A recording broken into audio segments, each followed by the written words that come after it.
Bismillahirrahmanirrahim. Assalamualaikum warahmatullahi wabarakatuh. Shalom, Om Swastiastu, Namo Buddhaya, Salam Kebajikan.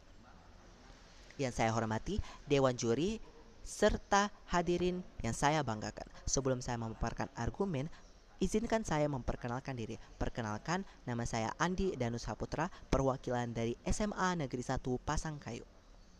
Berdasarkan mosi yang telah diberikan, yaitu sebagai negara berkembang dengan potensi maritim, Dewan ini tidak akan menggunakan strategi ekonomi biru.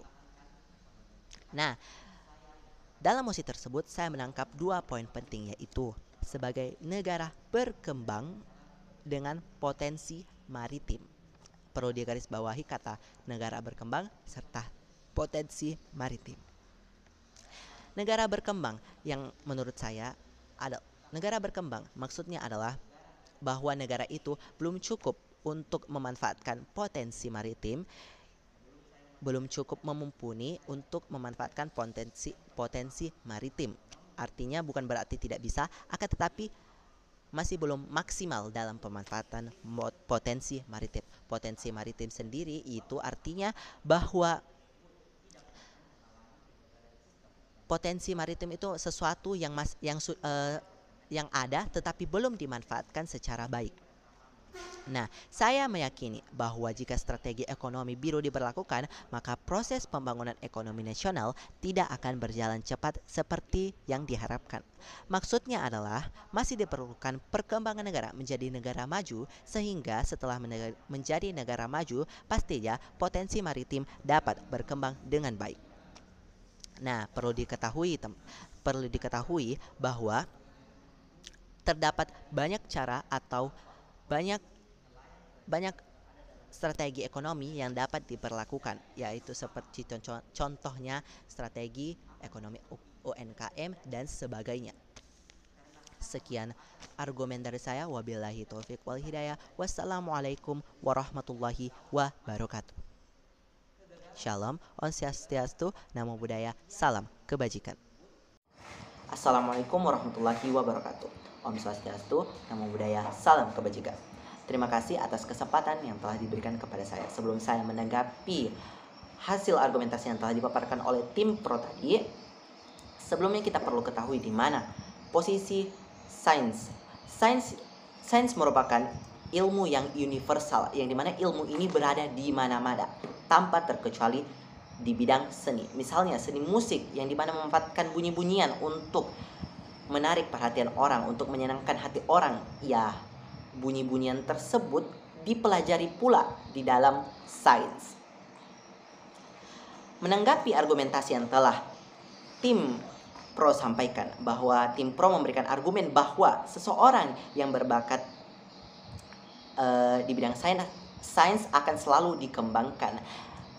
Kata dikembangkan di sini hanya dikembangkan, bukan berarti paham dan tahu akan sains tersebut, yang dimana sains itu tidak dapat dipungkiri sangat luas dan tidak jarang pula banyak murid-murid yang terkendala mempelajarinya, padahal sangat penting karena seperti yang saya katakan tadi bahwa sains ada di mana-mana, ada di kehidupan kita tak terkecuali di bidang seni, sehingga orang yang walaupun telah banyak pun dikembangkan bukan berarti orang-orang mau dan paham akan sains, padahal sains itu sangat penting. Nah, yang kedua, tim pro memberikan argumen bahwa orang telah lelah dengan masalah-masalah rasional yang telah terjadi di dunia ini.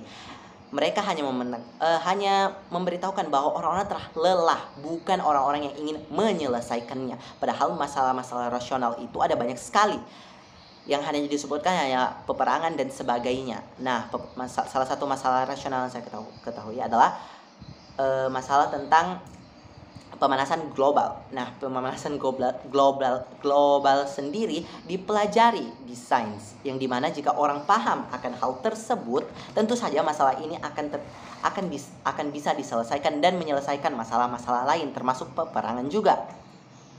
Selain itu, peperangan juga terjadi bukan cuma karena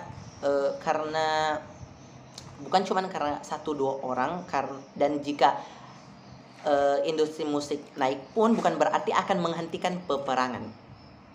Selain itu, tidak jarang pula orang yang bekerja di bidang perkantoran atau pekerjaan yang mengujikan ilmu sains untuk memasukinya itu tidak dapat berkarya melalui seni. Misalnya seorang PNS tidak jarang ada PNS yang dapat bekerja, tidak jarang seorang PNS itu dapat bekerja di bidang seni. Ada banyak PNS yang juga bisa dan bekerja di bidang seni selain itu untuk menghibur diri mereka.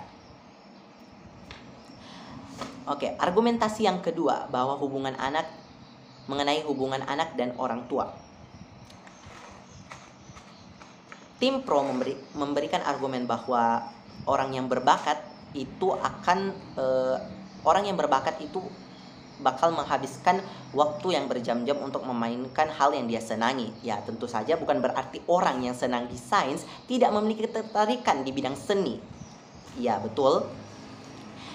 Tim argumen itu memberitahukan bahwa hanya seni yang harus dipelajari. Padahal sebelumnya yang saya katakan, sains itu ada di mana saja. Sains itu sangat luas, bahkan di bidang seni pun. Misalnya orang yang tertarik di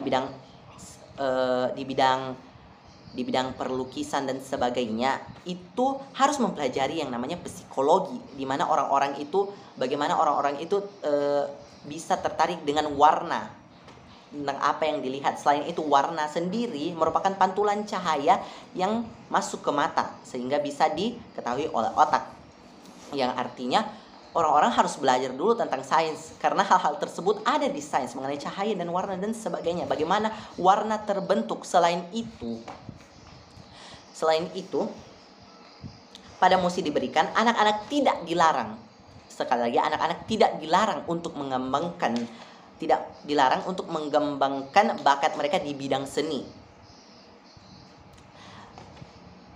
atau mengembangkan bakat mereka. Selain itu, orang yang berbakat itu layaknya orang yang berada di depan garis start lebih awal daripada orang yang tidak mempunyai bakat.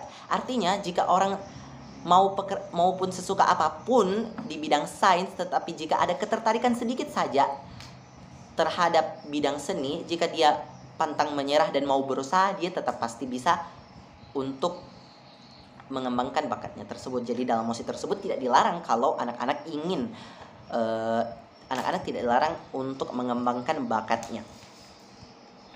Apalagi jika kita belajar di sains, bukan berarti kita juga tidak bisa ikut bekerja atau berkarya di bidang seni. Semua bisa dilakukan, apalagi sifat mandiri, pantang menyerah, dan mau berusaha. Nah, sifat-sifat ini itu dapat dibentuk dengan apa? Apabila seorang orang tua melarang seseorang berkarya di bidang seni. Misalnya, apabila anak itu benar-benar ingin, maka dia harus membuktikan dirinya dengan apa? Dengan bisa di bidang sains, tetapi diselingi dengan apa yang disukai di bidang seni. Yang dimana di bidang seni itu tidak bisa luput lagi dari bidang sains, karena bidang sains adalah bidang yang sangat universal, ilmu yang sangat universal. Sehingga orang tua pun akan senang terhadap anaknya apabila mereka sudah membuktikan ke mereka kalau ternyata di bidang seni pun ada sangkut pautnya dengan di bidang sains. Terima kasih. Sekian argumen saya. Kurang dan lebihnya mohon dimaafkan. Wabillahi taufiq wal hidayah. Wassalamualaikum warahmatullahi wabarakatuh.